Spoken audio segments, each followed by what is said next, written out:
Bonjour à tous, bonsoir à tous et bienvenue dans le podcast Hors-jeu Capital, votre rendez-vous pour revenir sur toute l'actualité du Paris Saint-Germain et ses matchs. Et évidemment, on va revenir sur l'actualité qui a eu lieu hier au Signal Iduna Park pour cette manche allée de demi-finale de Ligue des Champions perdue par les Parisiens, un but à 0 face au joueur d'Erdin Terzic. Un but de Niklas Füllkrug donne pour l'instant un but d'avance aux Allemands avant le match retour au Parc des Princes. Ça sera mardi soir à 21h. Pour parler du match d'hier, mon équipe pour m'accompagner, Jean-Baptiste Guégan. Comment ça va, JB?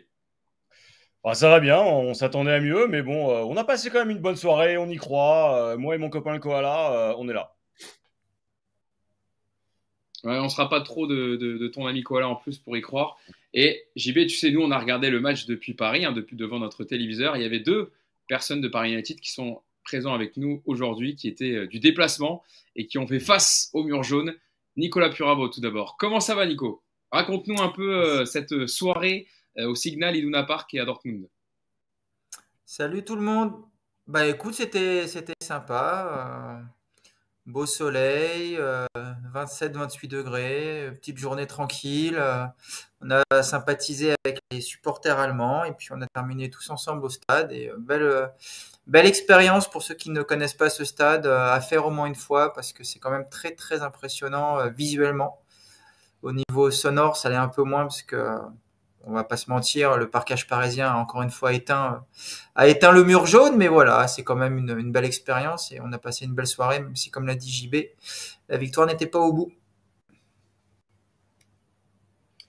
Et tu étais accompagné d'une personne qui fait également de podcast avec nous, qui a fait le déplacement aussi, qui était dans le parquage parisien. Les 4000 supporters parisiens présents à peu près au Signal Iduna Park, c'est Clément Pernia. Comment ça va, Clément? Toi aussi, raconte-nous ta soirée d'hier, malgré la défaite. Salut Hugo, salut tout le monde. Écoute, on a passé une très très bonne soirée. C'était très sympa. Voilà, indépendamment du score et du match qu'on évoquera juste derrière. Une après-midi, une soirée très sympa dans une grosse ambiance, dans un grand stade, avec un cortège et un parquage parisien en folie complet. Voilà, on a partagé des bons moments avec les Allemands, avec les Parisiens. Avec Nico et Cédric, on a une petite photo là, je vais essayer de vous la mettre dans la foulée. Donc là, Ouais, Clément, c'est la photo, c'est la photo la où vous étiez du parquage exactement. parisien. Depuis le cortège, depuis le parquage Est-ce parisien, que c'est alors, exactement. c'est aussi impressionnant que ça, le mur jaune, l'ambiance au stade? Ouais, alors Nico donnera son avis. Alors moi j'étais en bas, ça c'est plutôt la vue qu'avait Nico, moi j'étais en bas. Ouais, c'est impressionnant. Alors le mur jaune est impressionnant parce je pense qu'il y a 25 000 personnes dedans. Ils sont tous en jaune et tout, ils ont tous les couleurs du club, donc c'est impressionnant. Quand ça se met à chanter, ça fait du bruit. Après, voilà. Alors déjà devant le stade, il n'y avait pas une ambiance de dingue. À l'arrivée des bus, etc., c'était assez calme. Et dans le stade, je pense qu'on a entendu aussi le parquage parisien qui a fait beaucoup, beaucoup de bruit. Moi, j'ai fait pas mal de déplacements et ça m'a rappelé un peu Liverpool où on avait fait beaucoup de bruit aussi.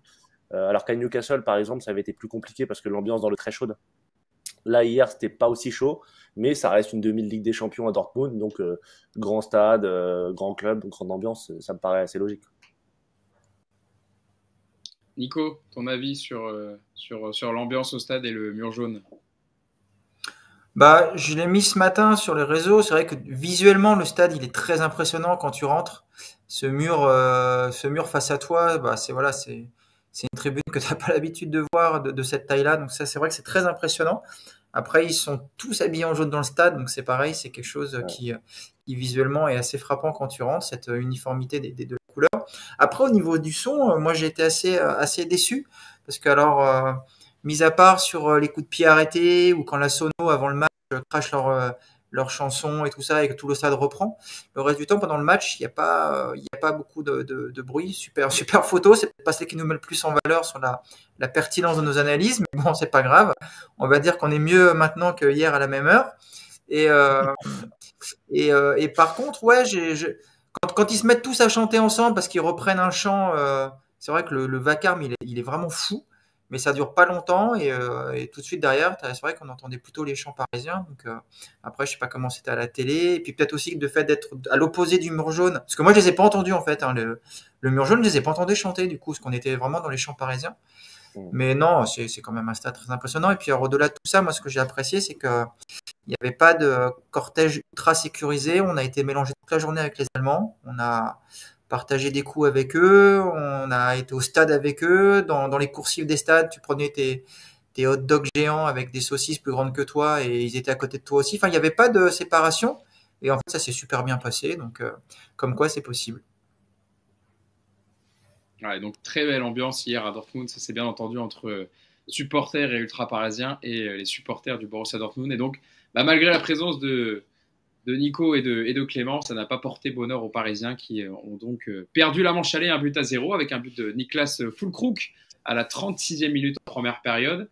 On va donc évoquer donc, dans notre première partie un peu l'analyse du match de votre part. À vous les gars, le PSG au pied du mur, voilà, titre bien trouvé. Avant le match retour. Je vais venir voir JB. JB, donc Paris a encaissé un but.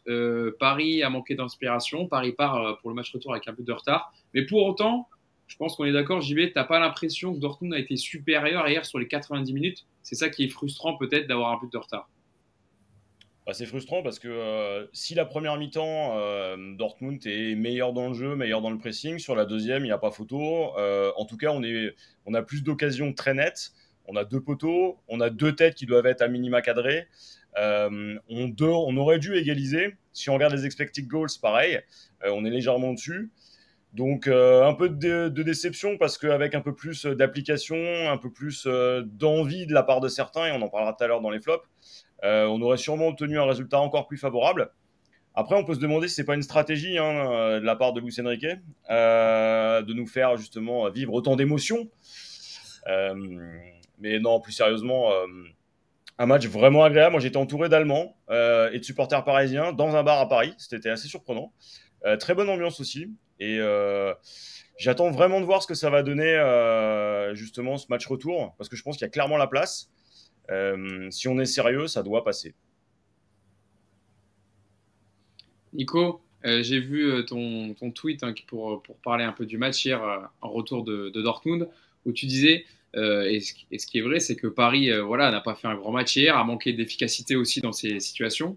Voilà, en deuxième période, tu avais beaucoup plus de situations, notamment l'occasion avec le double poteau, l'occasion énorme aussi pour Dembélé. Et donc, Paris, s'il fait le boulot au retour, peut passer voilà, largement. Il y a pas, c'est peut-être pas la même impression qu'on avait après le match aller que face au Barça. Ouais, c'est difficile de comparer. Moi, hier, ce qui me frustre, c'est que la première mi-temps du PSG, elle est vraiment mauvaise. Ils ont pas pris le match par le bon bout. C'était au stade ultra agaçant parce que ça ronronnait. T'avais le sentiment qu'ils étaient juste là pour garder le ballon, faire tourner la montre et épuiser un petit peu, fatiguer l'adversaire. Il n'y avait pas cette volonté de faire mal, d'aller chercher des grosses accélérations. Moi, j'ai trouvé que la première mi-temps avait vraiment été mal abordée par le PSG. La deuxième, effectivement, elle est bien meilleure. Il y a des grosses occasions. Il y en a aussi du côté de Dortmund parce que le match est devenu un petit peu fou. Il y a un moment où, franchement, tu sens que le 2-0 est autant possible que le 1 partout. Et cette deuxième mi-temps, on est vraiment sur un fil des deux côtés. Je pense pas que ça a beaucoup plu à Luis Enrique qui aime bien le contrôle total de ses rencontres. C'était vraiment pas le cas. Et à l'arrivée, finalement, moi, j'en étais presque à me dire que le 1-0, c'était pas si mal que ça, parce que au moins tu gardais tout ouvert pour le match retour. Mais cette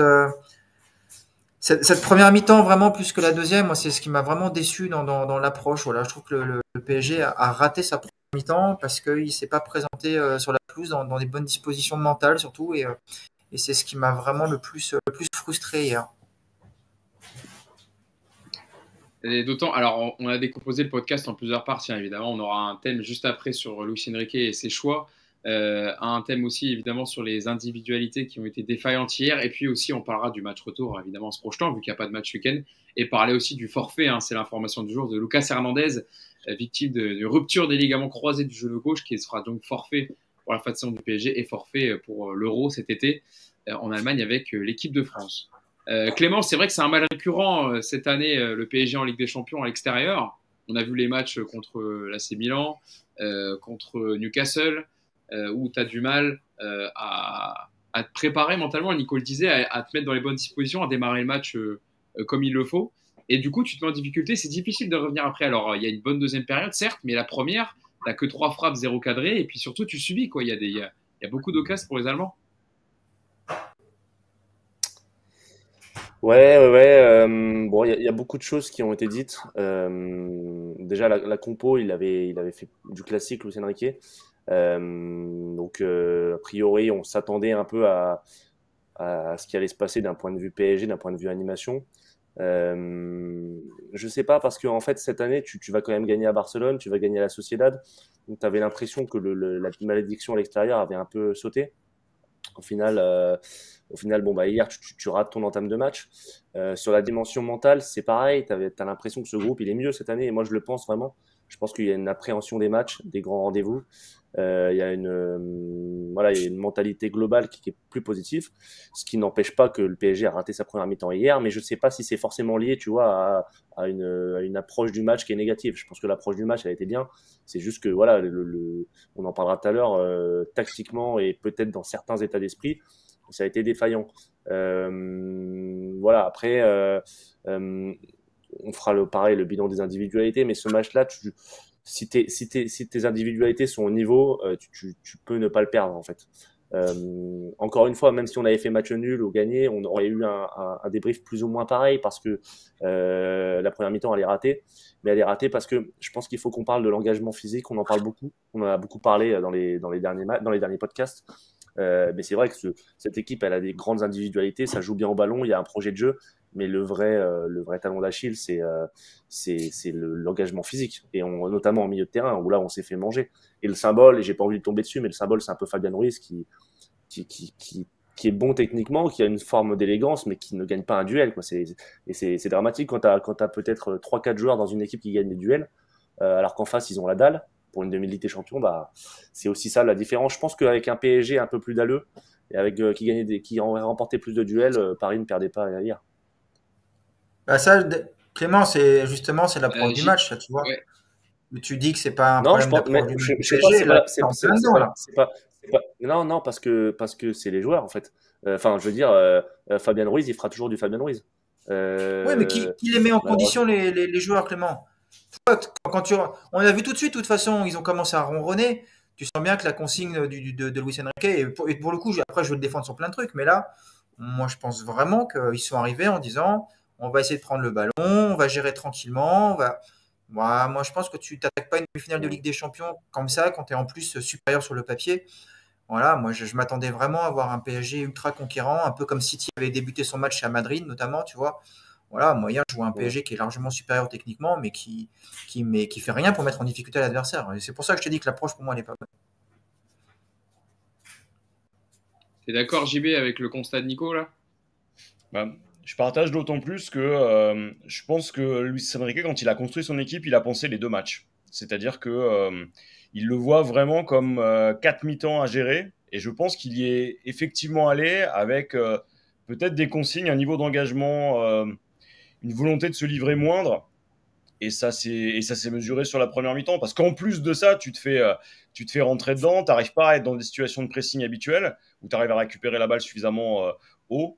Et en plus de ça, tu as certains joueurs qui font pas les efforts nécessaires. Je sais pas comment ça s'est. Vous l'avez vu que comment, vous, du stade, ça? L'absence d'engagement sur la première mi-temps. Parce que nous, à la télé, bon, on est dépendant de la réalisation. Sur les courses des joueurs, vous l'avez ressenti comment, vous, ça? Moi, j'ai l'impression que ce match en déplacement, je l'ai vu 6 ou 7 fois déjà. C'est-à-dire qu'à Newcastle, c'était pareil, à Munich, c'était pareil, à Manchester City, c'était la même chose. Ouais, c'est un mal récurrent, hein. Je sais pas s'il y a une forme comment on dit, le fait qu'ils soient un peu inhibés à l'extérieur face à des grosses ambiances, face à des grosses atmosphères. C'est une équipe, je trouve, qui est aussi forte à domicile que fragile à l'extérieur. C'est-à-dire qu'à domicile, il y a un sentiment d'invincibilité. Bon, la défaite contre le Barça, c'est un peu le contre-exemple, mais globalement, Paris ne perd jamais en Coupe d'Europe à domicile, c'est très rare. Mais la contrepartie, c'est qu'à l'extérieur, t'as du mal à les faire aller chahuter une équipe, quoi.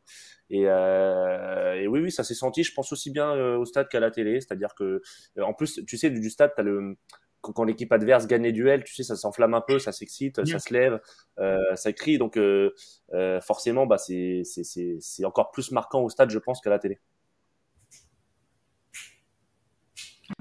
Et Nico, pour boucler cette première partie sur notre débrief un peu général, comment tu as trouvé Dortmund justement? Alors Dortmund a eu des occasions, ils avaient le contrôle du ballon en première période, c'était un peu moins le cas en deuxième, mais il y a eu un très bon Mats Hummels, il y a eu des individualités, eux, qui ont été très fortes, avec Jadon Sancho aussi, qui a fait beaucoup de mal à Nuno Mendes, on en parlera dans les flops, mais pour parler un peu de l'adversaire, Dortmund, comment tu les as trouvés sur 90 minutes par rapport au match retour hein, qui arrive dès mardi prochain?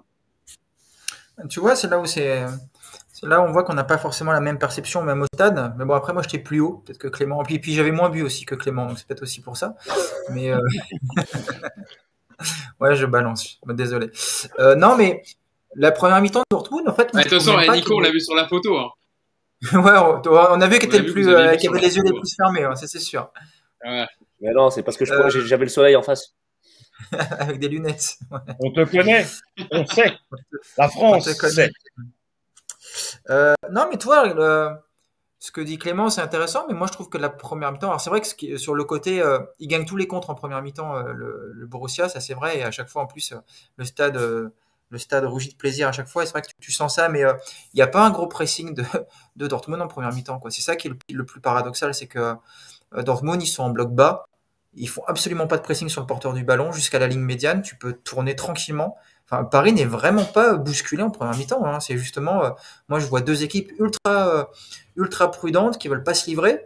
Et la seule chose, c'est que Dortmund en première mi-temps, ils se retrouvent deux, trois fois avec des pertes de balles du PSG sur des erreurs techniques vraiment très très grossières.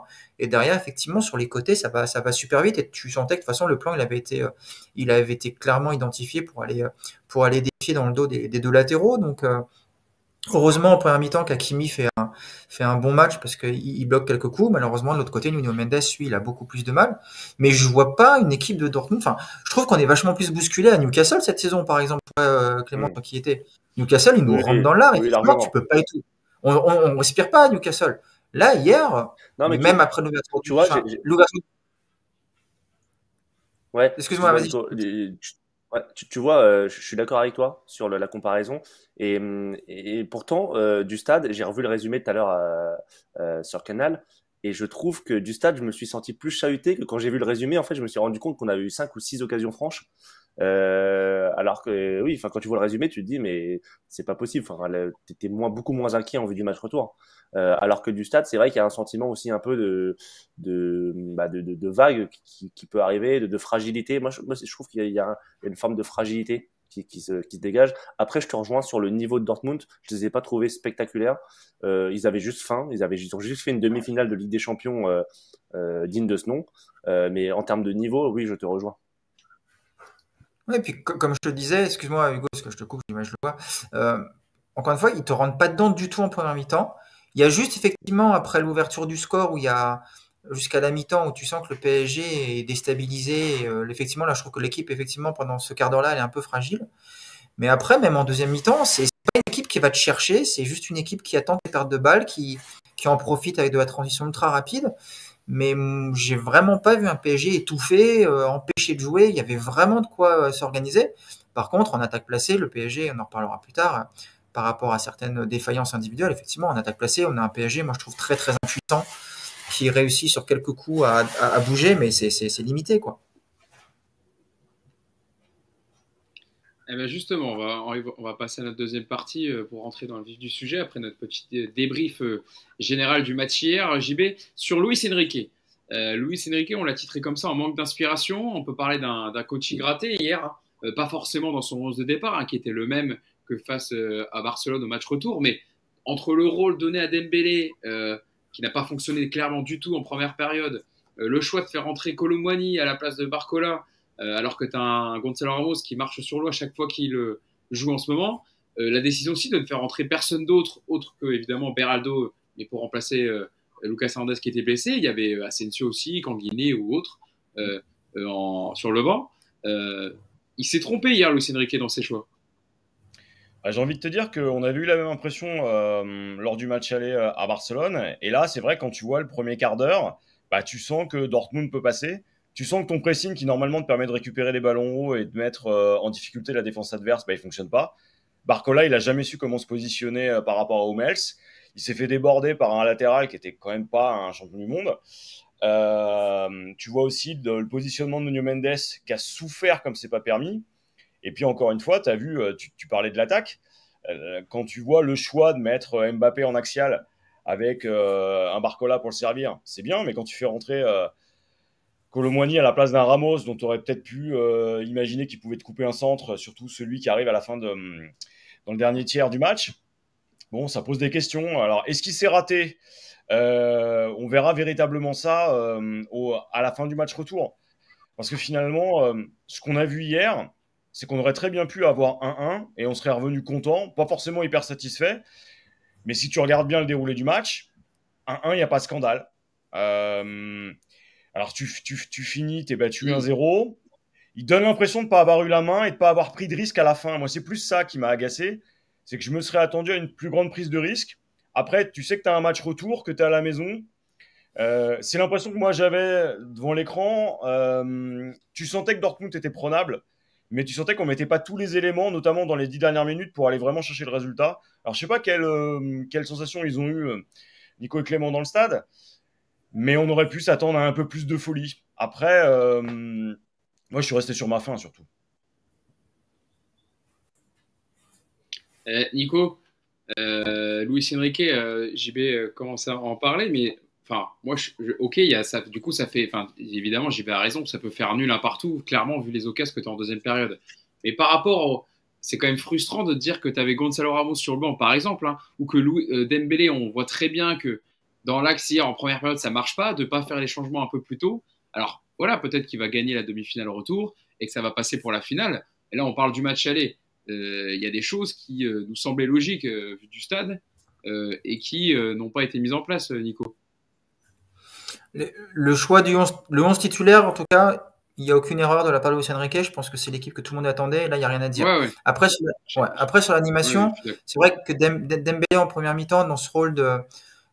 Offensivement, moi, il me gêne pas trop Dembélé en première mi-temps. Il n'est pas catastrophique. Par contre, effectivement, il est positionné là pour bloquer défensivement. Et en fait, le plan, il marche pas très bien. Ça se sent parce que, encore une fois, la tournure du match fait que c'est pas tout à fait là où tu as besoin de lui.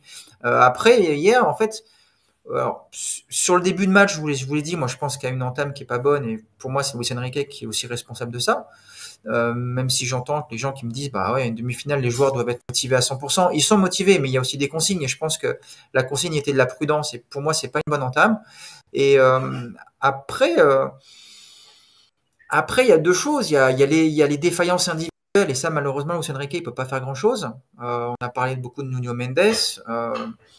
Moi je trouve que Zaïre Emery hier il fait pas un bon match du tout. Barcola il est vraiment très très très en dessous de ce qu'il doit faire. On parlera d'Mbappé plus tard. On peut aussi parler effectivement de Ruiz. Enfin, tu vois, quand tu commences à faire la liste, bah voilà, quand tu as 4-5 joueurs qui sont pas au niveau attendu individuellement, ça fait beaucoup sur une demi-finale de Ligue des Champions. Après, le coaching de Luis Enrique, il est un petit peu aussi dicté, je pense, par la tournure du match et puis par la perspective du retour. C'est-à-dire que 1-0, c'est pas un résultat catastrophique. 2-0, par contre, ça aurait été une autre histoire. Alors, est-ce que tu sortais hier, effectivement, Barcola pour mettre Mbappé côté gauche et mettre Ramos dans l'axe? Tout le monde espérait ce changement-là, et je le comprends parfaitement. Par contre, en faisant ça, tu sais ce qui se passe. C'est-à-dire que le couloir droit, enfin le couloir gauche pour nous, en l'occurrence, il est complètement abandonné. Nuno Mendes seul, parce que Mbappé n'aurait pas fait les efforts. On le connaît, c'est pas une attaque contre lui, c'est factuel. Donc hier, en faisant ça, en laissant Mbappé dans l'axe et en mettant Kolo Muani à la place de Barcola, bah, il sécurise le couloir parce qu'il voit bien en plus que Nuno Mendes n'est pas dans une grande soirée, qu'il n'y a pas forcément non plus de solution sur le banc. Et je pense que le choix, il est plus dicté par un petit peu ce côté-là. Pour moi, le vrai changement hier, qui aurait été un changement fort, alors Barcola, tu le sors pour Kolo Muani si tu as envie, mais pour moi, c'est effectivement de mettre Ramos à la place de Mbappé. Voilà, pour moi, c'est ça qui aurait été un choix fort. Et je vais même te dire, je pensais qu'il allait le faire. À 20 minutes de la fin, j'étais persuadé qu'Mbappé allait sortir et qu'on allait finir avec Ramos dans l'axe. Et pour moi, alors c'est facile de dire que c'est une erreur parce qu'on est à J+1 du match, on était dans les tribunes. Enfin, c'est facile de juger de notre position, j'en ai conscience, mais pour moi, elle est là l'erreur. Pour moi, c'était Mbappé qui devait sortir hier parce que tu as besoin d'un attaquant de surface pendant les 20 dernières minutes parce que les ballons, ils traînent dans la surface et Mbappé, il n'est jamais là pour les reprendre. Donc, pour moi, elle est là l'erreur. La grosse erreur, en tout cas. Et Clément, pour poursuivre sur ce que dit Nico, c'est vrai que par exemple, un Gonzalo Ramos, il te fait les courses à vide, il te libère de l'espace, ce que n'a pas fait Kylian Mbappé hier. Hein. Il y avait une caméra ISO sur Kylian Mbappé hier, diffusée par Canal, et on voyait en fait clairement que tu n'as pas ces courses qui te permettent de aussi libérer de l'espace pour Barcola sur le côté gauche, et c'est aussi pour ça pardon, qu'il ne fait pas un bon match. C'est-à-dire qu'il n'avait pas l'attaquant devant pour combiner. Et donc, Gonzalo Ramos, qui voilà, est à 11 buts avec le PSG en 2024, quand même, je compte le rappeler. Chaque fois que tu lui donnes une minute, elle est rentabilisée. Il marque contre Clermont, il a claqué un doublé contre Lyon, il marque sur son entrée contre Le Havre. Alors, je suis d'accord, hein, moi-même, j'ai mis un tweet hier en disant mais pourquoi il fait rentrer Colomwani, qui est transparent dans le jeu, plutôt que de faire rentrer un Gonzalo Ramos qui peut t'apporter sur ses remises et son sang-froid devant le but. Et on me dit c'est pour défendre côté gauche et pour pas laisser Nuno Mendes tout seul. Et pourquoi, par exemple, il sort pas Nuno Mendes? Clairement, on le voit, il est à l'agonie. Tu peux faire rentrer quand même Mukele sur le côté. Je pense pas qu'il t'aurait fait une rentrée catastrophique.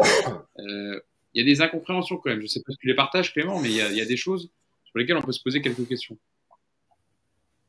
Moi, il y a plusieurs choses. Je suis pas loin d'être 100% d'accord avec ce que vous dites, et notamment ce que Nico a dit sur les changements.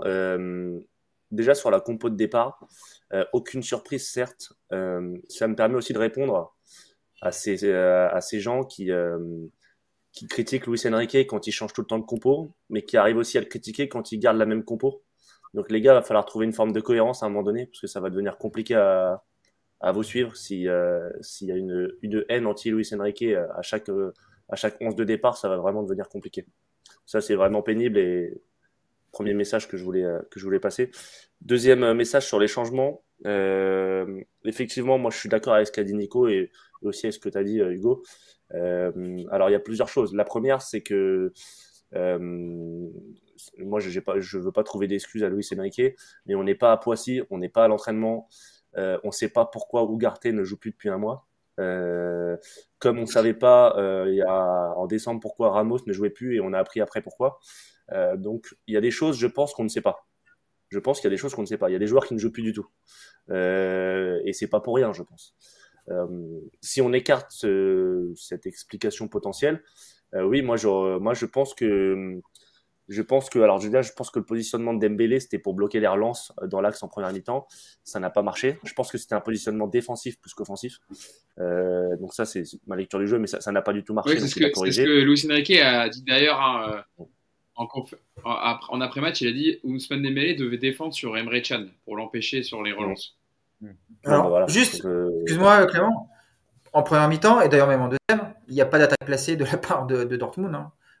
Ça marche pas si mal que ça. Honnêtement, je pense que c'est bridé effectivement Dembélé, c'est dommage, mais ils te font pas mal en attaque placée, Dortmund. Hein. Ils te font mal sur les transitions, sur les pertes de balles. Hein. Donc, je trouve que le sujet Dembélé, il est un petit peu, enfin, il est pas bancal, je veux dire, mais enfin, c'est pas son positionnement, il est pas non plus dramatique parce que ça déstabilise pas ton équipe, parce que quelque part ça marche un petit peu aussi. Donc, mais ça le bride offensivement, par contre, ça c'est sûr. L'autre chose, c'est ce qu'on attend d'un entraîneur en cours de match. Alors Luis Enrique, il a pris une fâcheuse habitude, je trouve. On en parlait un peu avec Jean-Baptiste à l'heure. C'est que j'ai l'impression, si je caricature, qu'il fait exprès sur 4 mi-temps de rater la première pour ensuite corriger à chaque fois. Ça avait été le cas contre la Sociedad, ça avait été le cas contre Barcelone, où la première mi-temps, on a l'impression que c'est un peu un laboratoire et qu'après il corrige et ça s'est encore révélé hier, où la deuxième mi-temps est bien meilleure que la première. Sur les choix de joueurs, sur les choix d'hommes, moi j'aurais clairement, et là on a titré ça Luis Enrique en manque d'inspiration. L'inspiration hier, c'est de sortir Mbappé et de mettre Gonzalo Ramos, clairement. Parce que tu peux pas abandonner le côté gauche comme ça. Effectivement, on a parlé de Colomwani qui a pas beaucoup défendu, mais en fait le côté gauche il était complètement abandonné parce que Nuno Mendes il était cramé de chez cramé. On en parlera tout à l'heure. Fabian Ruiz, c'est le Parisien qui a le plus couru hier, mais pareil en fin de match ça a été compliqué. Donc le côté gauche il était vraiment dans le dur. Donc oui, et l'autre chose c'est que la deuxième mi-temps était meilleure parce que Dembélé arrivait à faire des différences, notamment à dribbler sur le côté droit, mais dès qu'il centrait il y avait personne dans l'axe. C'est ultra pénible parce qu'en fait Mbappé il revenait tout le temps récupérer les ballons dans sa zone là, un peu à gauche, un peu excentré, mais du coup tu avais personne dans l'axe, donc dès que tu créais des décalages, la balle dans l'axe il y avait personne, donc ça c'était aussi pénible. Et l'autre changement majeur que j'aurais fait, c'est mais là c'est pareil, ça revient à ce que j'ai dit tout à l'heure sur l'état de forme, c'est que j'aurais mis Ugarte quand même, j'aurais fait rentrer à un moment donné Ugarte dans ce match pour mettre un peu d'impact, parce que c'est vrai que Fabien Ruiz, voilà, on le connaît aussi, Fabien Ruiz, à un moment donné, c'était un peu tendre, et dans un match comme ça, c'est bien aussi d'avoir un peu d'impact. Ça aurait aussi permis de monter Vitinha, de faire monter Vitinha. On connaît la qualité de passe et la qualité de frappe de Vitinha. Peut-être qu'à un moment donné, il aurait été plus utile plus haut. Donc voilà les observations un peu que je fais sur les choix de Luis Enrique. J'aurais pas fait les mêmes. Et en même temps, qui sommes-nous entre guillemets? On ne connaît pas ce que travaille le coach. À la rigueur, ça je pourrais te le dire après le match retour si Paris se fait éliminer. Et là je pourrais te dire ok, là il s'est planté. Il s'est planté dès Dortmund, tu vois. Mais là, si ça se trouve, bon, bah, il y a des phases de correction, il y a des phases travaillées, il y a des choses, il y a des gestions des temps de jeu qu'on ignore. Donc voilà un peu mon ressenti sur les choix de Luis Enrique. JB, vas-y. Mais c'est étonnant quand même d'attendre toujours la manche retour, etc. pour se corriger. Et pourquoi attendre d'être en difficulté, d'avoir des buts à rattraper pour changer la donne? C'est que j'ai du mal à comprendre parfois. Je pense qu'on est resté avec Luis Enrique sur l'image d'un coach très offensif, avec peut-être pas mal de représentations fausses sur lui. Je trouve qu'il a un côté sécuritaire qu'on voit de plus en plus s'affirmer sur les matchs à enjeu. Et on l'a vu à Barcelone, on l'a vu là sur la première mi-temps contre Dortmund.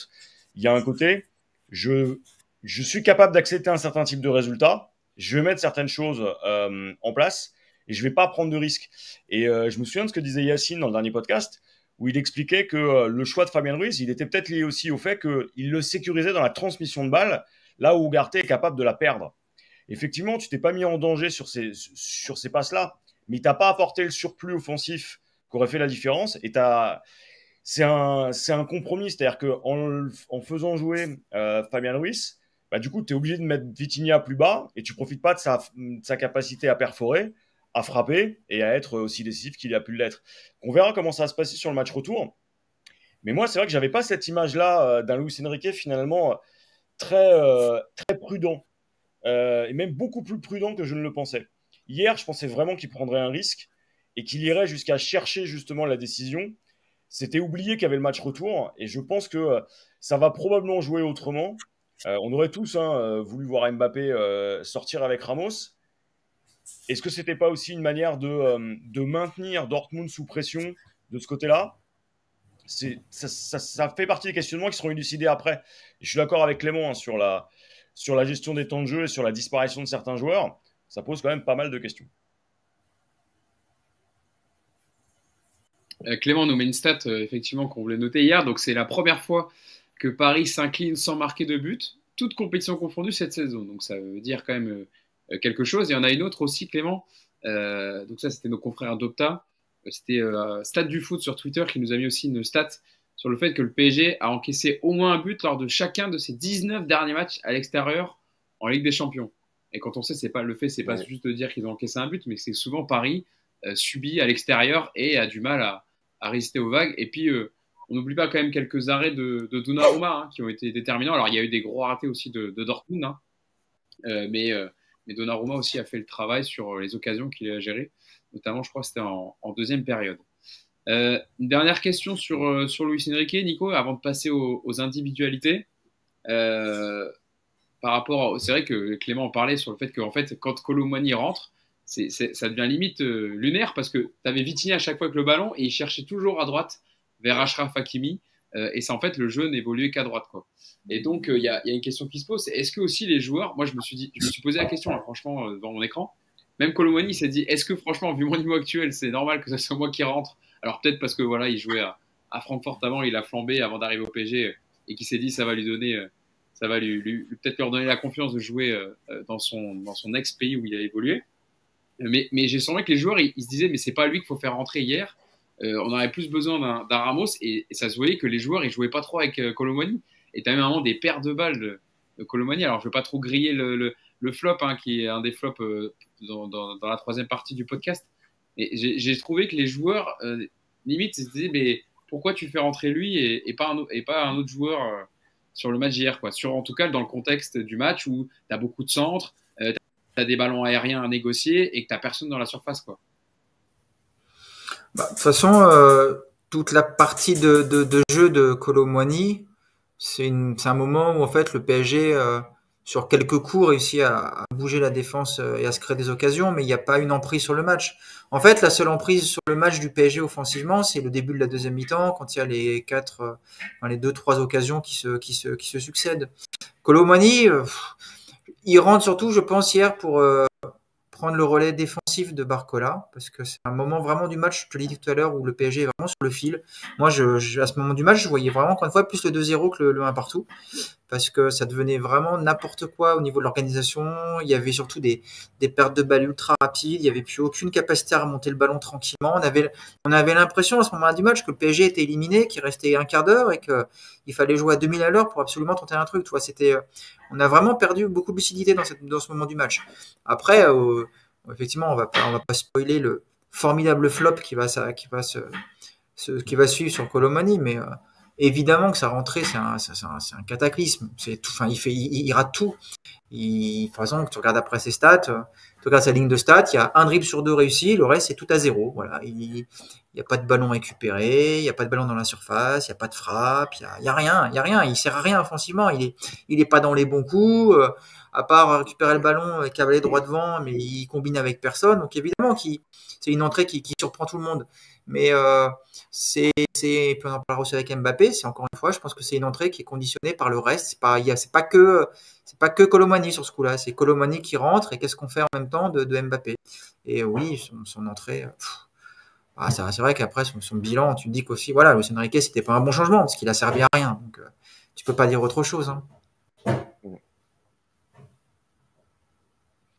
Et il y a aussi le fait, bon, voilà, on l'a évoqué, mais on va passer aux individualités, mais le fait qu'il ne fasse pas rentrer des joueurs qu'il fait rentrer d'habitude. Hein, Clément parlait d'Ugarte qui ne rentre plus, ça c'est vrai. Il y a des Asensio et des Canquini qui rentrent systématiquement en ce moment. Et tu ne comprends pas pourquoi à un moment tu ne les as pas fait rentrer pour faire remplacer un Dembélé qui peut-être à la fin était un peu épuisé aussi parce qu'il a eu du boulot, que ça soit en première période sur son impact défensif et sur ses replis défensifs en deuxième période parce qu'il y avait un Adeyemi qui a eu donné beaucoup de boulot et beaucoup de courses aussi pour attaquer. Et donc, ça n'aurait pas été trop, je pense, de faire entrer un Asensio ou un Canguini en fin de match. Allez, passons à vos flops, messieurs, sur donc notre partie qu'on a titrée des individualités défaillantes.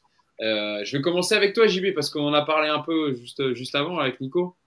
Et c'est vrai qu'il symbolise quand même pas mal des cristallisations de la déception hier, de la frustration. C'est Kolo Muani qui a fait une rentrée catastrophique techniquement, qui manquait ses contrôles, ses passes. Et on parlait de joueurs qui auraient pu changer la donne en fin de match pour remplacer les titulaires qui avaient déjà beaucoup donné. Il y avait quand même pas mal de courses, en tout cas de compensation à faire parce que Dortmund a posé des problèmes en première période. Et il a symbolisé les changements qui n'ont pas marché côté Luis Enrique et Kolo Muani qui en difficulté en ce moment l'a montré une nouvelle fois hier. Moi, je vais faire une comparaison très simple. J'ai pris un koala parce qu'il a eu le même effet qu'un koala, soporifique, mignon, sympathique. Voilà. Il traverse l'écran comme Randall a traversé le match. Bon, le souci, c'est qu'on ne demande pas à Randall Kolo Muani d'être aussi mignon qu'un koala. On voit qu'il est en perte de confiance. Hier, j'étais avec des supporters de Francfort qui l'avaient vu jouer, qui le connaissaient, qui l'avaient suivi vraiment sur la totalité d'une saison. Et tu vois qu'il manque de confiance. Tu sens qu'il a du mal à se positionner. Tu sens qu'il a aussi perdu beaucoup de repères dans le jeu. Je pense que physiquement, il n'est pas au top non plus, ça se voit. Si tu additionnes tout ça, c'est un joueur qui est là pour faire le nombre. Tu as un peu l'impression que c'est le gars qu'on fait rentrer quand tu as déjà aligné ton équipe type, que tu as ton pote basketteur qui est là et que tu dis, au pire, il vaut mieux un joueur de plus que finir à 10. Bon, c'est dommage parce que je pense qu'il n'est pas si mauvais que ça. J'espère qu'on verra un autre joueur s'il reste au PSG la saison prochaine. Il a été décevant, il n'a pas apporté ce qu'on escomptait. Et en même temps, le lancer dans ce cadre-là, à ce moment-là, c'était peut-être pas forcément le meilleur service à lui rendre. Mais je suis d'accord avec ce que disait Nico et son analyse défensive.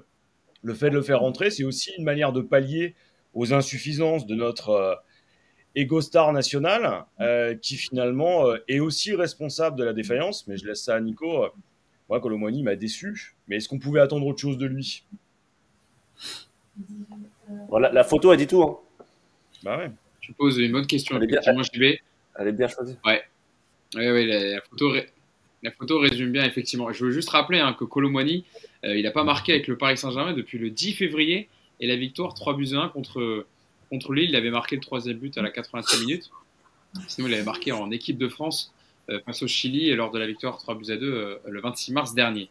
Je ne sais pas si vous voulez dire un mot, peut-être Clément, toi je t'ai pas été de voir sur Kolo Muani. Alors évidemment, l'idée n'est pas de faire un acharnement sur Kolo Muani, hein. C'est pas de sa faute si le PSG a perdu hier, c'est pas ça.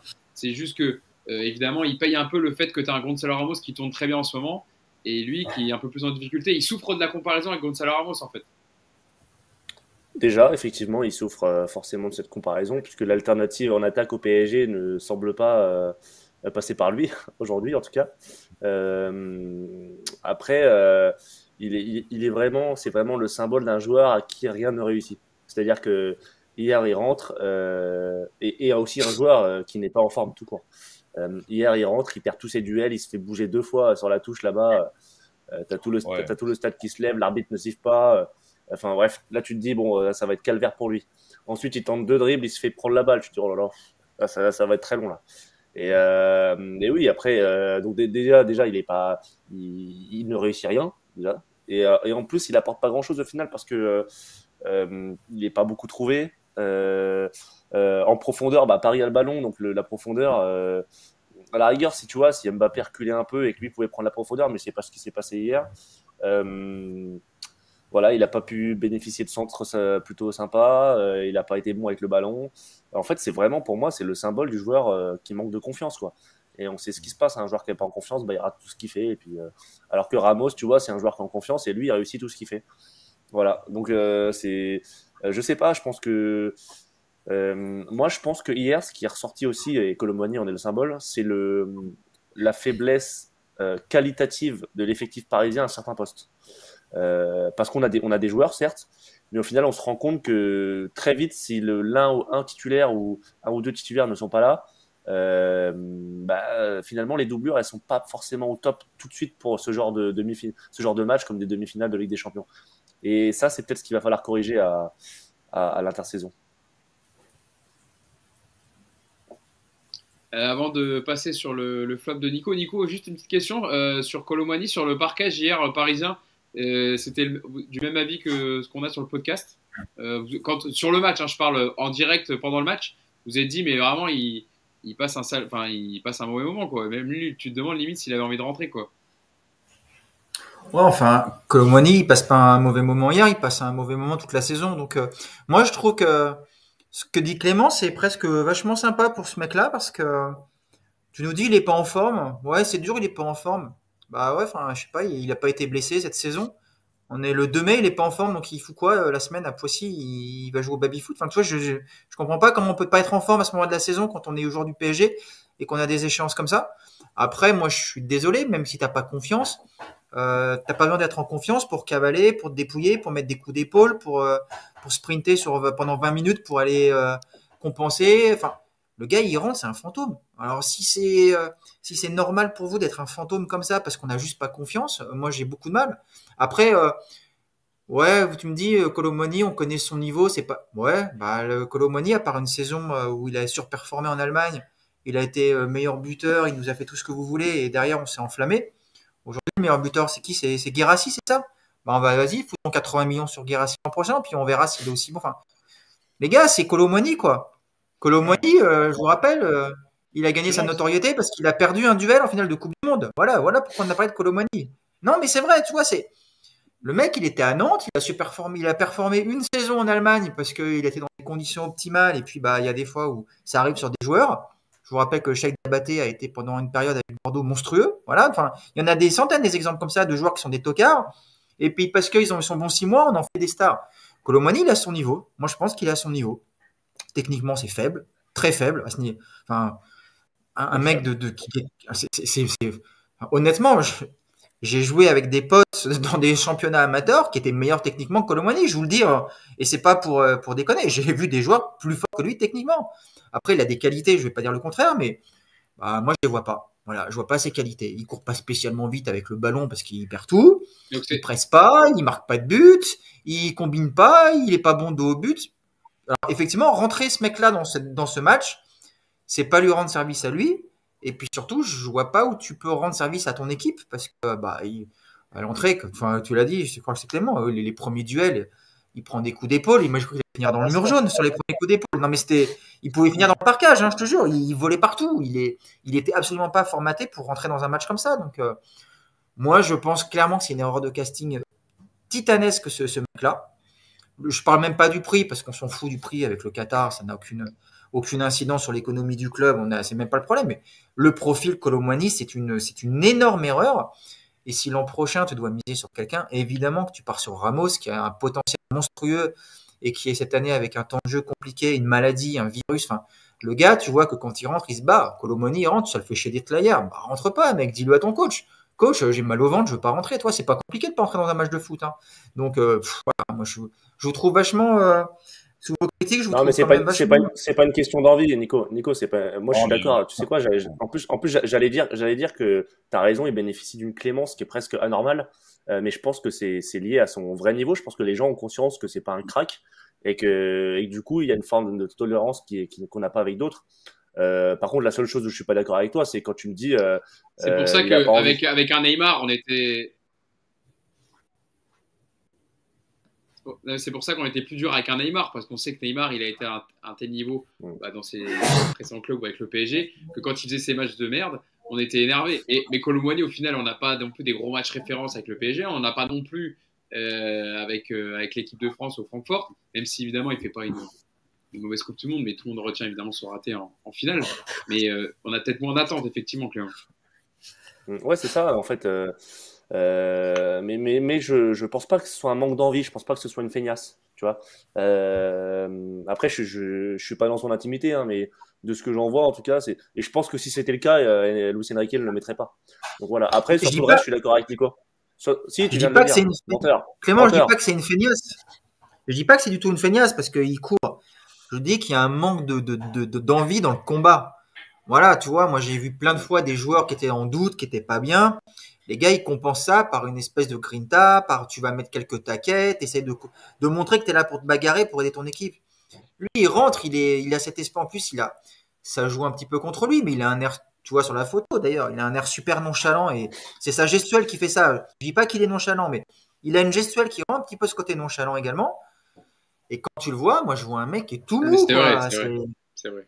Il y a pas d'énergie, il y a pas de le gars, voilà, il est là, il traîne un peu sa peine sur le terrain, il sait qu'il est pas en confiance, qu'il va sûrement pas faire grand chose offensivement bien, et puis bah voilà, allez, on laisse couler comme ça, et puis on attend que ça passe. Et moi, je suis désolé, c'est pas acceptable.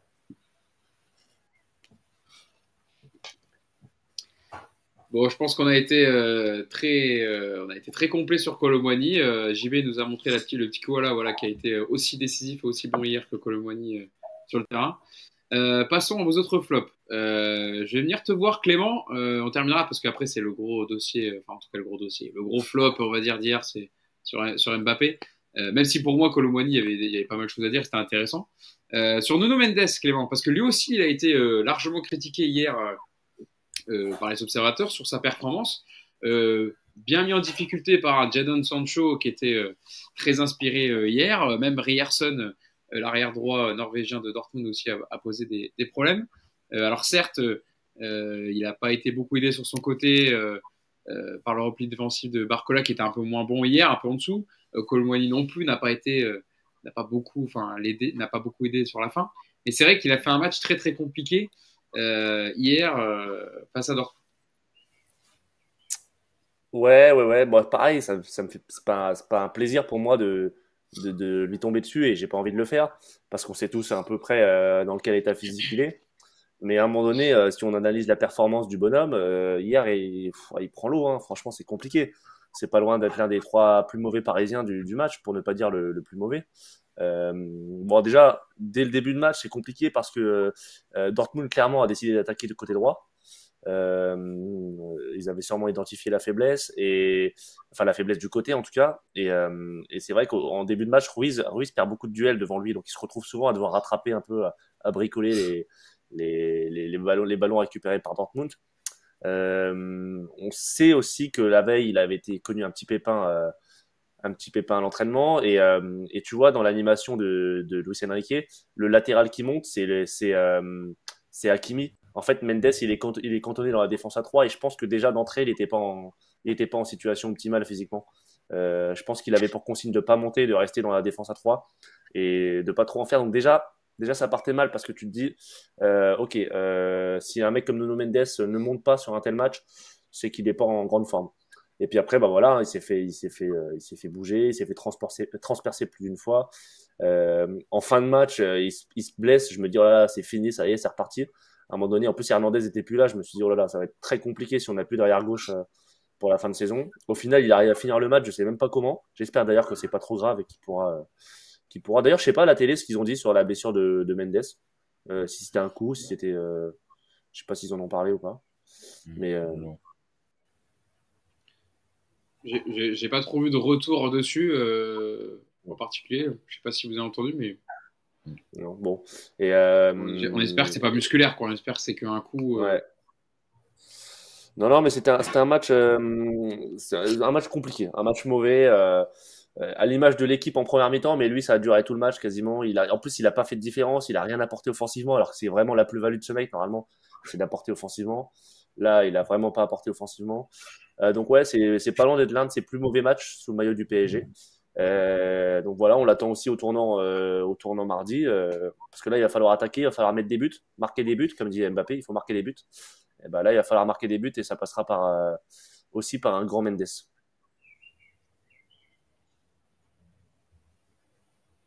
Ouais, JB, c'est vrai que No Mendes, il a raison clairement de le dire, il a besoin d'être à 100% physiquement. On sait qu'il revient d'une très longue blessure. Il a été mis aussi sur le banc sur certains matchs gérés plutôt bien, je trouve, par Luis Enrique. Hein. Par exemple, il n'était pas dans le groupe face au Havre.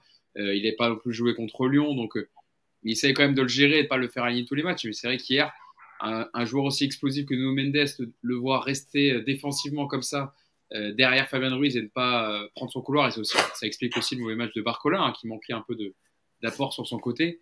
Et le fait qu'il était incertain même la veille, ça explique aussi pourquoi il a fait un non-match hier. Il a été en difficulté en tout cas. Bah, tu sens que c'est un joueur en phase de reprise, qui n'a pas eu finalement la préparation suffisante et la compétition nécessaire pour être à niveau. Après, c'est pas la première fois qu'on le voit en difficulté aussi. Hein. Souvenons-nous de son dernier match lorsqu'il est aligné. Tu sens que défensivement, il a du mal. Sur les premiers appuis, il dégage plus la même impression de puissance. Hier, il a quand même été capable de rendre Sancho, qui est transparent depuis 2 ans, très bon. C'est le meilleur match de Sancho depuis qu'il est revenu à Dortmund. Je crois qu'il a gagné 12 duels sur 17. L'immense majorité contre lui. Ça positionne aussi une performance. Alors, le joueur est sympathique, hein, il est agréable. Et puis, on l'a vu lorsqu'il est en pleine possession de ses moyens et qu'il est bien mis en valeur. Le joueur est impressionnant. Là, hier, il a pris l'eau et c'est malheureux, mais il n'a jamais été capable de montrer qu'il était en capacité d'apporter une plus-value dans cette équipe. Est-ce que ça ne va pas être aussi à nouveau un maillon faible pour le retour ? C'est une vraie question.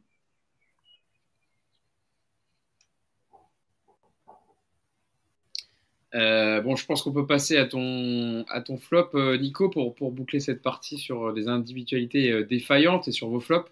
On va parler du match de Kylian Mbappé quand même, qui a eu une grosse occasion à la meilleure du match en deuxième période. Oui. Ouais, juste un tout petit truc sur Nuno Mendes quand même que j'aimerais te dire, c'est que je suis pas trop d'accord sur 2-3 trucs. C'est que d'abord, effectivement, physiquement, on sait qu'il revient, mais déjà le Sancho que moi je vois hier, je pense qu'il fait du mal à beaucoup de défenseurs européens, pas qu'à lui. C'est la première chose. Deuxièmement, ça n'a jamais été dans ses qualités premières d'être un grand défenseur sur cet aspect-là. Donc quelque part, qu'il soit aussi bousculé, c'est pas gênant. Et moi, hier, en fait, ce qui me gêne, c'est surtout les pertes de balles sur des mauvais choix, quoi, sur des prises de décision qui sont pas bonnes. Moi, c'est surtout ça qui me gêne, quoi. Parce qu'après encore une fois, ça peut arriver de tomber sur un mec en face super inspiré. Et je trouve encore une fois qu'hier, Sancho, il est très très fort. Mais Nuno Mendes, il y a des pertes de balles sur des passes, sur des relances, sur des prises de risque. À ce niveau-là, c'est pareil. Moi, je trouve que ça témoigne encore une fois d'un QI foot qui est pas super, quoi. C'est un peu inquiétant. Parce que, voilà, tu t'amuses pas à essayer de dribbler un mec, à arrêter comme ça, à 20 mètres de ton côté. Et ça, il y a 2-3 grosses occasions qui sont engendrées directement par des mauvais choix. Et bon, moi, je pense qu'encore une fois, là, c'est plus dans l'intelligence et dans la lucidité, et c'est pas forcément dans ses qualités ou dans c'est une non-qualité du moment, à savoir effectivement un physique un petit peu incertain. Mais voilà, je suis très déçu hier et pour moi, c'est effectivement, je sais pas qui disait que c'était un des plus mauvais. Pour moi, c'est le plus mauvais hier et de très loin.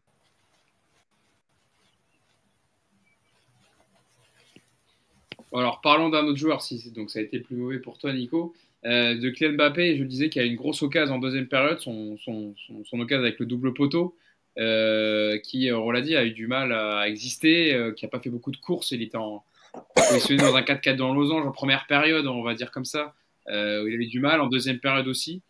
Comment juger le match de Kylian Mbappé hier, qui n'a pas été le plus mauvais, hein, encore une fois, qui a essayé en deuxième période aussi à un moment, mais et qui, à l'image de l'attaque parisienne, a eu des difficultés à conclure. Attends, je prends mon carnet de notes parce que Yacine, il m'a envoyé plein de trucs à dire. Le match de Mbappé. Alors, on précise, hein, Yacine qui n'est pas avec nous aujourd'hui, qui est à Agadir pour un tournoi de foot et qui reviendra bientôt, qui revient en fin de semaine sur Paris et qui d'ailleurs vous concocte une minute, coach Yacine, sur le match aller normalement face à Dortmund, ou peut-être que ce sera après le retour, on verra, mais en tout cas pour les abonnés, vous aurez du contenu avec Yacine Amned qui est donc fêtera son retour du Maroc avec une minute coach. Vas-y Nico, je te laisse la main. Clément disait en début de podcast que le match du PSG à l'extérieur, il l'avait déjà vu 6-7 fois. Le match de Mbappé, on l'a déjà vu 20 ou 25 fois. C'est le match classique du mec qui se fout de ta gueule. Voilà, tout simplement, du début à la fin. C'est-à-dire que je vais vous redire toujours les mêmes choses avec Mbappé, puis on va encore m'expliquer que j'y connais rien, qu'il marque des buts et qu'il est formidable, mais c'est un joueur qui aujourd'hui ne fait rien pour le collectif. C'est-à-dire que l'apport défensif, il est nul. Me dites pas, il fait des efforts, il se replace. Non, il y a rien défensivement. Il va pas chercher un duel pour essayer de récupérer un ballon. Il y a aucun sprint. Il y a j'appelle ça des air replacements. Moi, voilà, il trottine, il fait un pseudo replacement pour à peu près couper une ligne de passe, mais même ça, il le fait quasiment jamais. Donc déjà, il y a aucun apport de ce côté-là. Et après, offensivement, c'est un joueur qui, encore une fois, ne travaille pas pour les autres. C'est-à-dire qu'il n'y a aucun effort n'est fait pour libérer de l'espace aux autres. On en parlait tout à l'heure. Il n'y a pas de course à vide. Il n'y a rien. Il n'y a aucun moment tu essayes d'emmener des défenseurs pour libérer de l'espace pour un autre. Tous les efforts ne sont faits que dans son sens à lui. C'est-à-dire, s'il doit courir, c'est parce que le ballon doit lui arriver. Et encore, s'il te faisait ça en allant chercher de la profondeur pour bouger un peu le bloc, mais il le fait même plus. C'est-à-dire qu'aujourd'hui, Monsieur Mbappé n'a même plus envie de s'emmerder à courir 20 mètres dans le vide parce qu'il a tellement peur que le ballon n'arrive pas que ça le fait chier. Donc du coup, ce n'est que des ballons dans les pieds. C'est contre-productif. Ça crée des embouteillages au milieu. Ça met des joueurs sur lui. Ça empêche les autres autour de lui justement de s'appuyer sur ce genre de mouvement pour aller chercher des espaces. Et voilà. Et c'est un match vraiment où il se fout de ta gueule pendant 90 minutes. Alors les gens vont me dire que c'est comme ça, il a failli marquer, il y a un poteau, bah ouais, c'est le résumé du match de Mbappé. Il y a une frappe sur un poteau sur un exploit individuel et il y a une passe pour Dembélé. Et tu vois, le pire dans un match comme ça, c'est que s'il marque et si Dembélé marque également sur cette passe décisive, tu nous sors que Mbappé avec un but et une passe décisive, c'est l'homme du match. Tu vois, je me suis emballé, je vous ai dit que pour moi, c'était de très loin Nuno Mendes le plus mauvais. Bon, je me suis trompé, en fait, je m'excuse. C'est évidemment Mbappé, en fait, qui est le plus mauvais joueur de ce collectif. Alors, individuellement, non, parce que malgré tout, il y a des qualités supérieures à plein d'autres. Mais dans ce collectif-là, dans ce que Luis Enrique essaie de mettre en place depuis plusieurs mois, je le redis, avoir une feignasse pareille, un mec qui ne pense qu'à ses stats et qu'à sa gueule, c'est un problème que tu ne peux pas solutionner. Luis Enrique a tout tenté depuis le début de la saison. Et la grosse déception pour moi de ce match-là, c'est que Mbappé ne sorte pas sur le banc pendant ce match-là. Parce qu'il le mérite tellement de sortir sur ce match-là. Donc voilà. Donc pour moi, c'est un énorme flop. Il rate complètement son match, mais il le rate même pas parce qu'il est pas bon. Il le rate parce que c'est une feignasse. Je vous l'ai déjà dit 50 fois, ça fera 51 fois. Nous jouons avec une feignasse qui a dû hier faire, allez, peut-être 7 km, 8 dans le meilleur des cas. Bah voilà. 8,8. Combien 8,8. 8,8. Est-ce que ça compte aussi l'arrivée dans le bus, l'échauffement et tout ça? Je sais pas. Enfin voilà, 8,8, voilà, c'est très très faible encore une fois. Je vous rappelle que quand Gonzalo Ramos a fait un match complet, je ne sais plus quel match c'était, 12 km en avant-centre. Voilà, 12 km contre 8,8. Je vous laisse comprendre la différence d'implication dans un collectif entre ces deux joueurs. Nico, t'as vu le livre que t'as montré Clément? Non, j'ai pas vu. Ah non, je vais pas sur ce terrain-là, moi. Une très bonne biographie. Bon, évidemment, je pense que vous avez tout le monde a la ref, hein, j'imagine, pour ceux qui nous suivent. Hein. Le dictateur Mobutu, quand même l'appeler Nico. Et désolé hein, pour la petite latence, je sais que là ça arrive pendant le podcast, je ne l'avais pas au début. J'ai une petite latence de 3 secondes. Alors pour rassurer les gens, hein, je fais une petite parenthèse très courte, j'essaye de régler mes problèmes. J'ai des problèmes de fibre avec Orange dans mon immeuble, ça devrait être réglé. Et donc jusqu'à ce qu'il me règle le problème, j'espère que ce sera d'ici la fin de semaine. J'aurai ce petit décalage de son, donc je m'excuse auprès des gens qui nous suivent pour ces problèmes de son. Votre avis, est-ce que vous partagez l'analyse de Nico JB sur Mbappé? Oh oui, exaspérant au possible, insupportable. Et quand tu dis feignasse, mais je le partage, mais à 2000%. Il a été exaspérant. Hier, il bouffe la feuille de match. C'est-à-dire que son absence de travail te fragilise ton côté, t'expose ses coéquipiers, il se replace pas. Il est pas bon à la finition, parce que quand tu touches le poteau, mine de rien, ça dit aussi quelque chose. J'en peux plus, moi, de le voir marcher. J'en peux plus de ses contrôles de la semelle. À un moment donné, il s'est pris pour un numéro 10. Il se balade. Il est insupportable. Il fait zéro différence. Et en plus, il râle. Et quand tu vois, il y a un moment, le seul moment du match où à la limite, il peut être présent, c'est quand tu as le centre. Il est en position d'avant-centre. Il est en position de 9. Il doit être au point de pénalty. Il est 3 mètres derrière. Il a les mains sur les hanches. C'est insupportable. La balle, elle passe. T'as pas d'opposition. Tu as juste à mettre le pied. Il y a but. Il est 3 mètres derrière alors qu'il doit anticiper. En vérité, tu vois là une chose qui est ce qu'on subit depuis le début, c'est qu'il n'est plus dans le collectif. Il pense qu'à sa gueule. Alors les stats, c'est sympa, hein, je n'arrête pas de le dire, mais ça engage finalement qu'une chose, c'est que ça travestit la réalité. Yacine n'est pas là, mais alors le casse-toi, il a vraiment du sens. Et ça n'enlèvera rien à ce qu'il fera sur le match retour. Il est catastrophique sur la demi, à tel point que tu te dis à un moment donné, il va le sortir. Et puis, il y a un autre truc, moi, qui m'énerve, c'est que tu te demandes même si physiquement, il est en capacité de faire des efforts.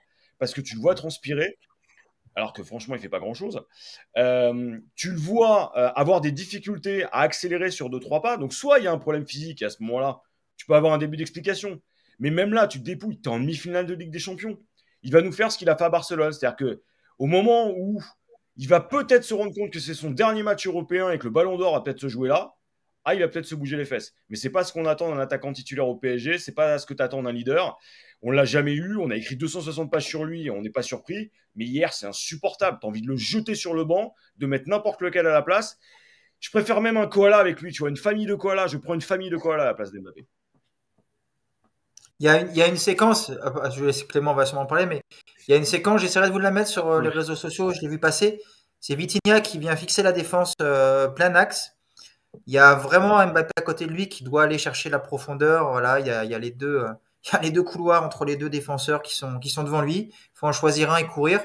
Au lieu de ça, il recule de 3-4 mètres pour demander un ballon en appui ou je sais pas quoi. Enfin, et du coup, Vitinha n'a plus aucune solution devant lui et du coup, l'action s'arrête. Et c'est tout à fait Mbappé actuellement, c'est qu'il y a un refus de prendre la profondeur.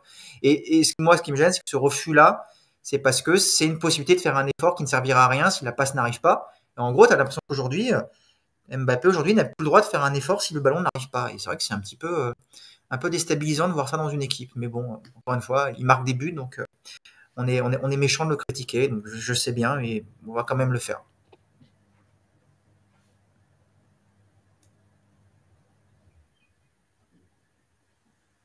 Clément, tu veux réagir dessus?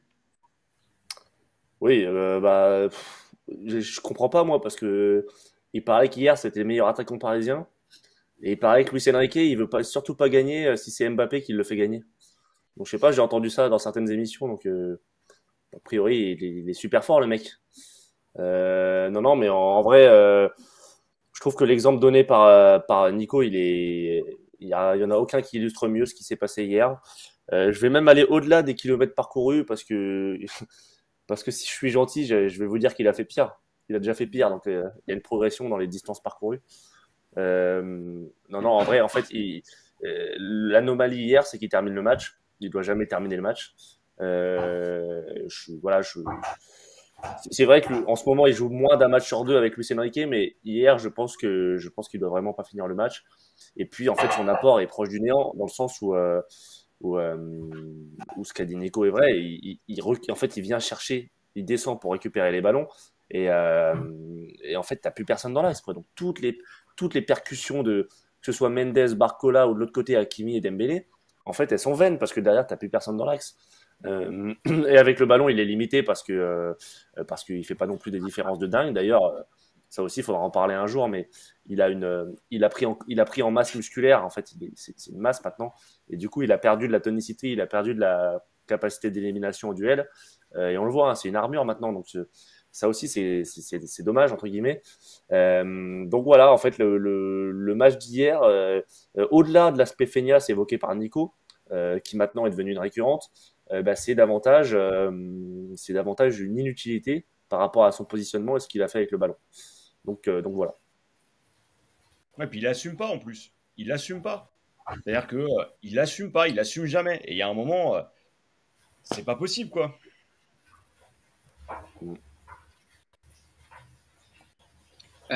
Alors, juste un petit mot peut-être avant de passer au match retour sur Fabien Ruiz quand même. J'aimerais bien avoir votre sentiment parce que vous en avez parlé un petit peu en surface, mais Fabien Ruiz hier, alors certes il y a des centres en deuxième période, mais il y a deux têtes aussi parce qu'on parlait des individualités défaillantes. Il a quand même deux occasions énormes, Fabien Ruiz, et au bout d'un moment il a le droit de marquer quoi. Alors je veux bien que Luis Enrique l'apprécie pour ses sorties de balles, etc. Et il est à un but en championnat, il n'a pas marqué en Ligue des Champions, et pourtant il joue souvent maintenant, il est titulaire avec Luis Enrique.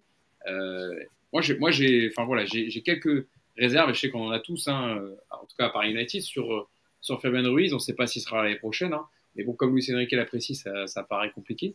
Mais hier, il a été défaillant d'un point de vue défensif et offensif, parce qu'il a les occasions pour égaliser.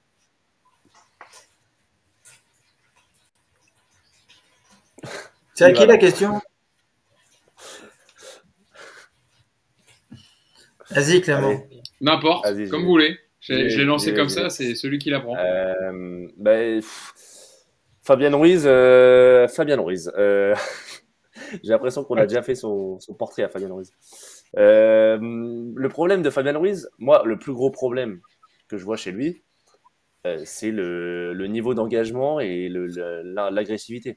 C'est-à-dire qu'à un moment donné, tu tombes à ce niveau-là de la compétition contre des milieux de terrain qui ont du coffre, qui te bougent à l'épaule, qui vont dans les duels.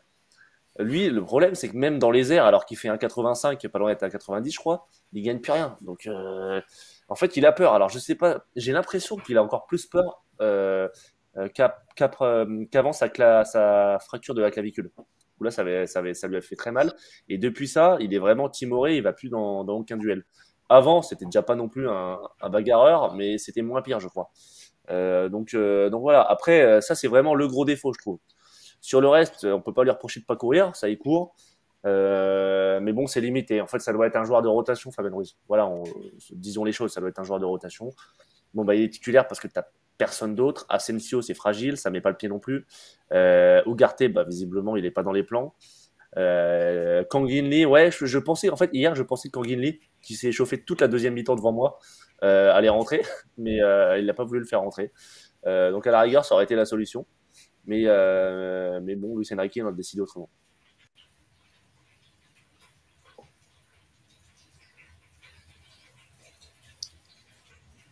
Je sais pas si quelqu'un veut rajouter un mot. On peut passer à la dernière partie sinon, hein, ça vous va.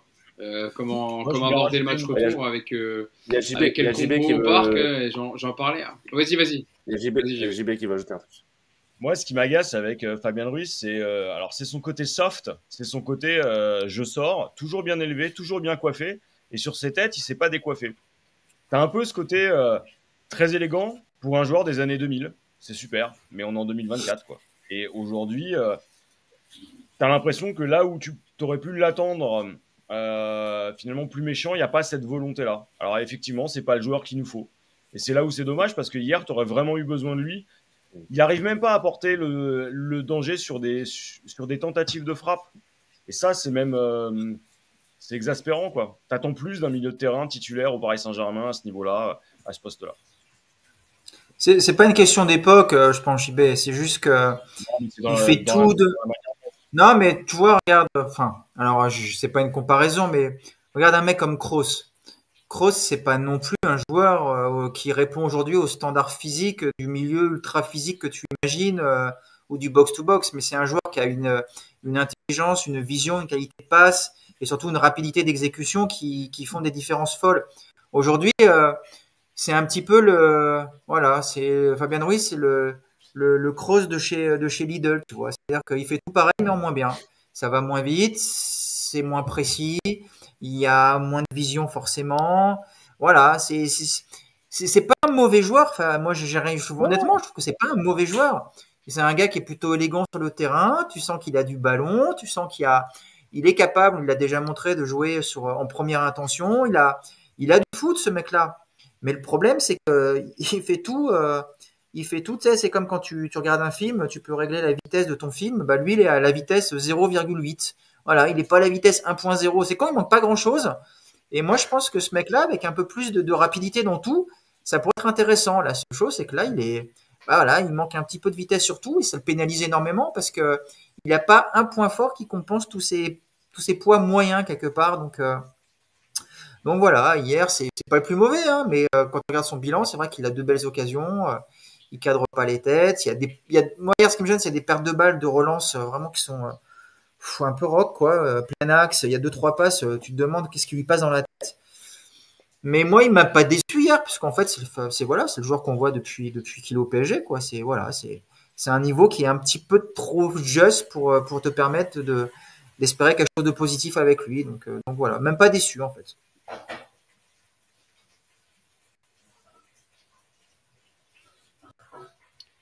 On passe à la dernière partie du podcast avec le match retour abordé au Parc des Princes. Ça sera mardi à 21h. Avec quel compo? Puisque donc, je vous le disais, Lucas Hernandez est d'ores et déjà forfait. C'est l'information de la journée. Rupture des ligaments croisés du genou gauche pour l'international français qui manquera l'Euro aussi cet été en Allemagne. Il faut rappeler que c'était déjà fait le genou droit avec l'équipe de France lors du premier match de la Coupe du Monde 2022 contre l'Australie. Et donc, c'est une rechute pour Lucas Hernandez. Quel compo vous voyez tout simplement? Qu'est-ce qu'il faudra faire en match retour, Clément? C'est une très bonne question, puisqu'on est toujours très souvent, en tout cas, surpris avec Luis Enrique. Encore une fois, peut-être que la surprise, c'est qu'il n'y en aura pas. Ça fait quelques temps que ça dure. Alors déjà, Mendes, s'il est apte, jouera à gauche. Dans l'axe, je vois pas autre chose que Beraldo, Marquinhos. Je pense que voilà, il a fait son choix, notamment pour les qualités de relance de Beraldo. Je pense que au-delà de la compo, je terminerai la compo juste après, mais au-delà de la compo, ça va être le style de jeu qui va primer la politique sportive, l'animation sportive, offensive et défensive, mais surtout offensive, qui va déterminer la compo. Et Beraldo, dans la logique d'avoir le ballon, il a une marge d'avance par rapport à Danilo. Il y aura Hakimi, le milieu, je ne vois pas pourquoi il bougerait, à moins qu'il décide de sortir d'un Zaïre Emery pour mettre un mec de ballon, un Lee Kang-in par exemple, ou un Asensio. Ça peut être une surprise. Devant, il y aura Dembélé, il y aura Mbappé. Après, est-ce qu'il y aura du Ramos?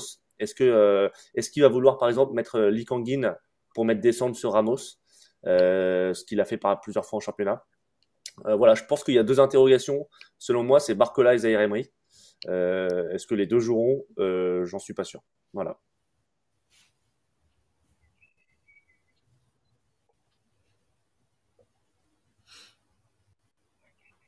Nico, JB, allez-y. Vas-y, JB, vas-y. Moi, je vais faire court. Je suis d'accord avec Clément. C'est-à-dire que la vraie question, c'est ce qui va reconduire finalement ce qu'on a pu voir lors du match hier, ou est-ce qu'il va justement innover? Moi, j'aimerais bien voir Ramos, voir ce que ça donne. Maintenant, il y a peut-être plus de chances qu'il commence avec le schéma qu'on a vu à Dortmund et qu'il fasse rentrer Ramos une petite demi-heure. J'aimerais bien voir Kang In Lee sur 20-30 minutes. Bon, maintenant, on n'a pas le choix. D'abord, il faut marquer pour revenir à égalité et ensuite être capable de faire face. On sera au parc. Est-ce que la compo d'hier, c'est la meilleure? Est-ce que on garderait Barcola? Moi, je l'ai vu, il est un peu moins performant là. Zahir Emery aussi. C'est effectivement, tu as raison, hein, Clément, les deux variables. Moi, j'essaierai Ramos. Mais bon. Bah, en tout cas, ce qui est sûr, c'est que ce qui va se passer au match retour, personne ne le sait. Il y aura forcément une surprise. Il en a toujours fait. C'est impossible qu'on soit capable de deviner l'équipe. Et je pense qu'il est impossible aujourd'hui qu'ils repartent avec la même formation. Déjà, de toute façon, ne serait-ce que parce que Lucas Hernandez ne sera pas là. Donc déjà, de toute manière, tu auras forcément un changement. Mais il va tenter quelque chose parce que c'est dans son ADN, c'est dans sa manière de faire. Il va analyser ce match, il va voir tout ce qui n'a pas été. Et c'est pas que non plus dans les comportements. Il y a aussi plein de choses, à mon avis, qui vont être rectifiées. Donc, il y aura du changement. Je suis pas sûr que Gonzalo Ramos commence ce match, honnêtement. Je serais pas surpris de retrouver aux côtés de Dembélé et Mbappé, effectivement, quelqu'un comme Asensio pour donner des ballons, ou même Lee, même si j'y crois un peu moins. Mais ouais, je vois bien Asensio débuter ce match. Moi, je sais pas pourquoi. Mais en tout cas, il y aura des changements. Il y aura des changements. Et puis, ce qui va être surtout le plus important dans cette entame de rencontre, ça va être de faire tout ce qu'ils n'ont pas fait hier soir, c'est-à-dire rentrer dedans, mettre de la pression, faire reculer ce bloc, exercer un pressing haut, voilà, étouffer cette équipe, parce qu'on sait que c'est une équipe sous pression qui sera forcément en danger. Et il va y avoir effectivement pour moi une entame de match très différente. Mais par contre, sur l'équipe type aujourd'hui, enfin l'équipe qu'on a vue hier, moi je suis sûr et certain que ce sera pas la même. C'est impossible connaissant Luis Enrique. Et d'ailleurs, JB et Nico, juste une petite question, après on conclut. Sur le milieu de terrain, les trois du milieu, vous voyez pas une petite surprise, un Ruiz ou un Zaïre Emery sortir? Parce que je trouve ça fort possible, moi. Oui, et en même temps, tu mets qui à la place, quoi. C'est-à-dire que tu auras les mêmes questions qui vont se poser au bout de la 60e minute. C'est-à-dire que tu seras obligé de faire tourner parce que t'as personne qui soit capable aujourd'hui de vraiment les challenger. En tout cas, là, au regard de l'effectif, des formes actuelles, bon. Bah, tu peux surtout imaginer dans le milieu un Vitinha qui remonte. Ce serait surprenant parce que ça fait quelques matchs maintenant qu'il en a fait sa sentinelle et ce qui est assez cohérent parce que c'est le seul joueur capable de sortir sous pression. Maintenant, il peut imaginer dans sa tête un scénario de match très différent. Il peut imaginer que son équipe va presser haut, que le Borussia va se mettre en bloc bas, ne va pas forcément te harceler. Dans ce contexte-là, un Ugarte est tout à fait capable de tenir la baraque en sentinelle, mais le problème c'est qu'il joue plus beaucoup Ugarte, donc c'est compliqué de deviner l'équipe. En tout cas, le point ultra positif, je trouve, dans l'effectif actuel de Luis Enrique, c'est qu'il y a beaucoup de solutions, il y a beaucoup de schémas, il y a beaucoup d'associations de joueurs possibles. Il a vraiment le choix. Bon, bah écoutez, on va pas se mentir, il est plus doué que nous pour analyser un match et puis pour préparer son équipe. Donc, avec toutes les forces qu'il a à disposition, il a de quoi trouver une solution pour davantage gêner le Borussia. Et en tout cas, pour moi, il y aura des changements. Pour moi, c'est une évidence parce qu'il a besoin de réveiller tout ça et que remettre la même équipe quelque part, c'est quelque part prendre le risque de repartir dans un schéma un peu identique, même si tu leur demandes d'être plus agressif. Mais tu repars un petit peu dans ce qu'on a vu en deuxième mi-temps et on a vu que c'était pas suffisant. Donc oui, il va changer des choses. J'en suis quasiment certain. Merci les amis pour ce podcast. On remercie aussi Hugo. Il y a un petit délai là. Vous avez compris qu'il y a un petit délai qui s'est accentué au fur et à mesure du podcast. On est en train de le régler, hein. On s'excuse. On est en train de régler ça, mais vous inquiétez pas, on est dessus. On sait que c'est pas toujours très agréable à l'écoute, mais voilà, le réseau n'est pas facile partout à Paris, hein, sachez-le. Donc on est obligé de s'adapter. Même moi, je ne suis pas chez moi, mais voilà, on vous remercie en tout cas pour votre compréhension et on est en train de régler ça. Deux petits rappels quand même avant de conclure. Il y aura une minute coach. Alors a priori avant le match retour, mais peut-être que ce sera après. On va voir avec Yacine ce qu'il préfère, ce qui est le plus pertinent. Voilà, pour les abonnés, pour les membres, il y aura aussi une émission sur le Parc des Princes qui sera publiée voilà d'ici une dizaine de jours, et une interview aussi d'une ancienne légende du PSG. Qui a remporté la Coupe d'Europe en 96. Vous verrez qui c'est. On vous garde un peu la surprise. Donc voilà, abonnez-vous. Hein, on est près de 530 là, donc bientôt 550. Donc merci à tous pour votre fidélité. Et puis on va essayer de continuer à se développer avec votre soutien, en espérant une finale du PSG la semaine prochaine. Et puis voilà. Merci à tous et puis merci JB, merci Nico, merci Hugo. Et puis on se dit à la semaine prochaine pour on espère de bonnes nouvelles. Allez, à plus. Bon match.